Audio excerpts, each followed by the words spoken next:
बिहार से मैं Amitabh Kumar Das, IPS 94 batch, और आप देख रहे हैं मेरा अपना YouTube चैनल दास बोले बिंदास। साथियों, बंबई से बड़ी खबर आ रही है। वहां एक कद्दावर नेता बाबा सिद्दीकी की सनसनीखेज हत्या कर दी गई है।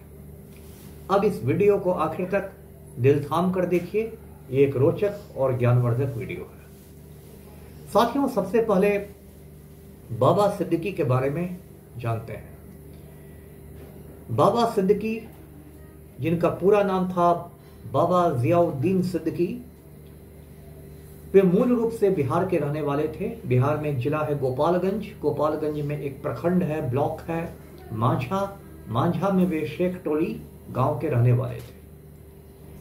उनके अब्बा का नाम था अब्दुल रहीम सिद्दीकी, और रोजी रोटी की तलाश में ये जो परिवार था वो बंबई जाकर बस गया था। अब्दुल रहीम सिद्दीकी घड़ियों की मरम्मत करते थे, यानी घड़ी साज थे, जिसे इंग्लिश में वॉच मेकर कहते हैं। मतलब परिवार की पृष्ठभूमि बहुत साधारण थी। लेकिन ये जो बाबा सिद्दीकी थे, ये बचपन से तेज तर्रार थे, और कॉलेज में आते आते ये राजनीति में यानी सियासत में कूद पड़े, और कांग्रेस का जो छात्र संगठन है NSUI, national students union of India, NSUI के मेंबर बन गए।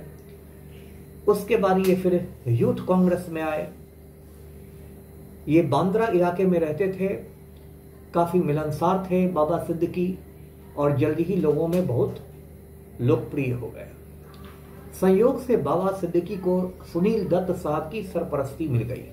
आप जानते हैं कि सुनील दत्त बॉलीवुड के बहुत बड़े एक्टर थे, नरगिस के शौहर थे, संजय दत्त के पिताजी थे। तो सुनील दत्त का आशीर्वाद मिलने से बाबा सिद्दीकी की समझिए दिन दूनी रात चौगुनी तरक्की होने लगी। और उसके बाद क्या हुआ कि ये बॉम्बे म्युनिसिपल कॉरपोरेशन के लिए चुन लिए गए, कॉरपोरेशन के एक मेंबर बन गए, बंबई नगर निगम के। उसके बाद ये 3 बार बांद्रा वेस्ट से यानी बांद्रा पश्चिम से विधायक चुने गए। कांग्रेस की सरकार में ये महाराष्ट्र सरकार में मंत्री भी रहे, खाद्य एवं आपूर्ति राज्य मंत्री, फूड एंड सिविल सप्लाईज के मिनिस्टर ऑफ स्टेट बनाए गए। तो इस तरह बाबा सिद्दीकी का जो सितारा था एकदम बुलंदियों पर पहुंच गया। पिछले चुनावों में बाबा सिद्दीकी का बेटा जीशान सिद्दीकी बांद्रा ईस्ट से यानी बांद्रा पूर्वी से कांग्रेस के टिकट पर MLA चुना गया। बाबा सिद्दीकी की एक और खासियत थी जिसके लिए बंबई में मशहूर थे, ये बहुत शानदार इफ्तार पार्टियां देते थे। आप जानते हैं साथियों, जो रमजान का महीना रहता है जिसमें मुस्लिम लोग सूर्योदय से सूर्यास्त तक यानी सूरज उगने से लेकर सूरज डूबने तक उपवास करते हैं, कुछ खाते पीते नहीं हैं, और सूरज डूबने के बाद वो अपना व्रत तोड़ते हैं और उसको इफ्तार कहते हैं। तो ये इफ्तार की पार्टियां बहुत शानदार करते थे बाबा सिद्दीकी। इफ्तार की चर्चा करते करते मेरे मुंह में पानी आने लगा, क्योंकि मेरे भी बहुत मुसलमान दोस्त हैं, और इफ्तार में मैं उनके दस्तरखान पर जाके एक से एक खाना खाता हूं। तो ये बाबा सिद्दीकी की जो इफ्तार पार्टी थी उसमें बॉलीवुड के बड़े बड़े सितारे आते थे, और ये कहा जाता है कि सन 2013 में जब शाहरुख खान और सलमान खान में तनातनी हो गई थी, जब दोनों की बोलचाल बंद हो गई थी, तो बाबा सिद्दीकी ने ही दोनों को बुलाया और इफ्तार के मौके पर दोनों को गले मिलवा लिया।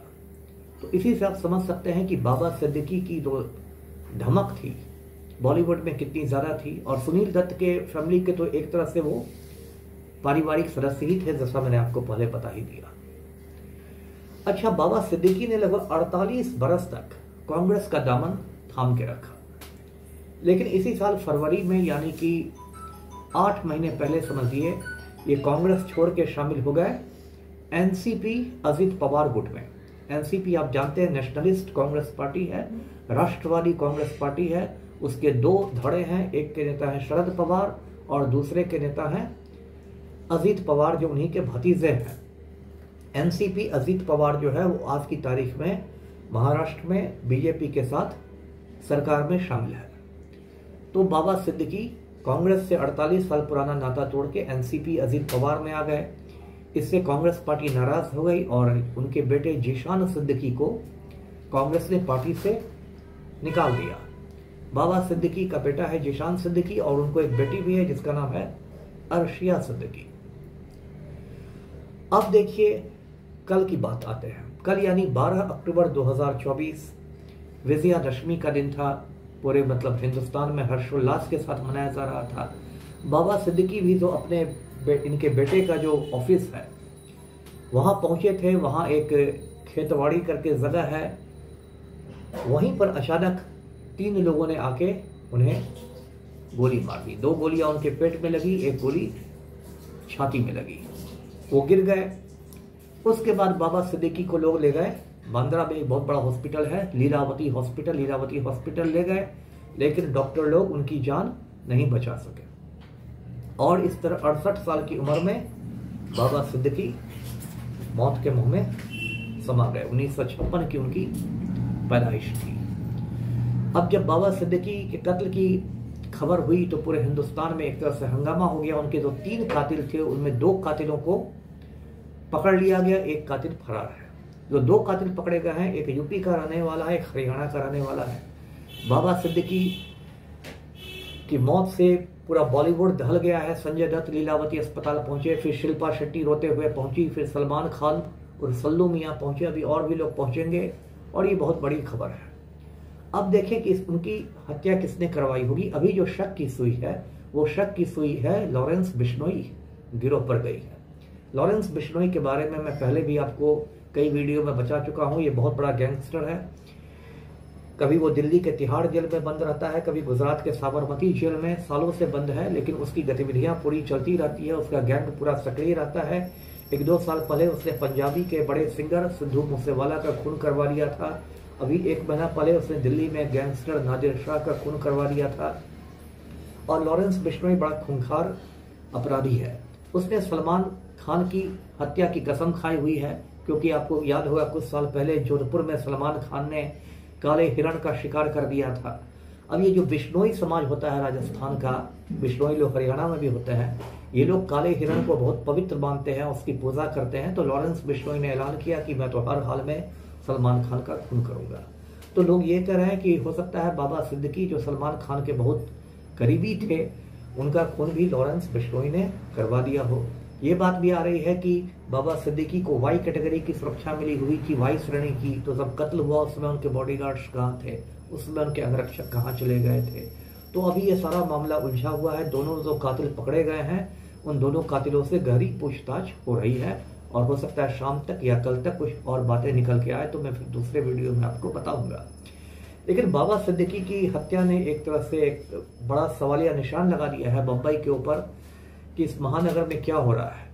यहाँ अब खास आदमी नहीं महफूज है तो आम आदमी की क्या हालत होगी। बाबा सिद्दीकी इतने बड़े आदमी थे, मिनिस्टर रह चुके थे, बड़े बड़े लोगों के साथ उनका उठना बैठना था, उनका इतनी आसानी से खून हो गया। और वो भी विजयादशमी के दिन, जिस दिन बॉम्बे पुलिस कुछ खास अलर्ट मोड में थी। दशहरा के समय तो पुलिस वालों की छुट्टी रद्द कर दी जाती है और ज्यादा वो ड्यूटी में रहते हैं और ज्यादा चौकस रहते हैं। उसमें इस तरह से मार डाला गया तो क्या होगा। यही इस देश की हकीकत है, क्योंकि हमारे जो बैल बुद्धि प्रधानमंत्री है नरेंद्र मोदी, वो यूक्रेन का युद्ध तो रुकवा देते हैं जैसे उनके चमचों का कहना है, लेकिन हिंदुस्तान उनसे नहीं संभल रहा।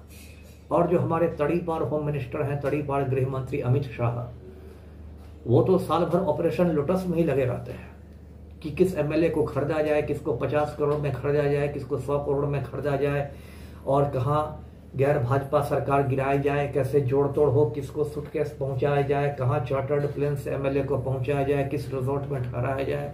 तो साल भर तो तड़ीपार होम मिनिस्टर ऑपरेशन लोटस में ही लगे रहेंगे। तो हिंदुस्तान का लॉ एंड ऑर्डर कौन देखेगा और हिंदुस्तान को कौन संभालेगा। तो जो भी हुआ है, बाबा सिद्दीकी का जो कत्ल है वो एक बहुत दुखद घटना है और हमें उम्मीद है कि बम्बई पुलिस जो है इस पूरे साजिश को का पर्दाफाश करेगी। जो लोग भी इसके पीछे हैं, जो सफेद पोश भी लोग पीछे हैं, उनको भी वो बेनकाब करेगी आज का वीडियो यहीं तक था। वीडियो को लाइक कीजिए, शेयर कीजिए, चैनल को सब्सक्राइब कीजिए। धन्यवाद। जय हिंद।